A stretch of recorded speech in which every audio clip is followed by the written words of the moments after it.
Mhifadhi kiongozi wa makumbusho na nyumba za utamaduni amehimiza wananchi na wageni kutoka ndani na nje ya nchi kutembelea Tanzania katika makumbusho ya taifa ili kujifunza kwa kina kuhusu historia, utamaduni na urithi wa Tanzania.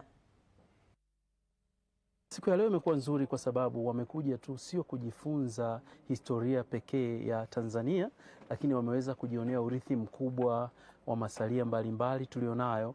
Lakini kwa sababu yeye ni rais wa diaspora, kitu kikubwa ambacho wametoka nacho hapa ni pamoja na kuangalia mchango wa Tanzania kwa swala zima la kupigania uhuru au ukombozi wa bara la Afrika, hasa kusini mwa bara la Afrika. Natoa wito kwa watu wote wa Afrika na wasio wa Afrika, wa Tanzania na wasio wa Tanzania kutembelea makumbusho za taifa, kwa sababu hapa kuna maarifa, ni nyumba ya maarifa. Tutajifunza historia na urithi wetu, na ili uheshimu urithi huu lazima utembelee. Sisi tunasema, kauli mbiu tunasema, tumerithishwa tuwarithishe.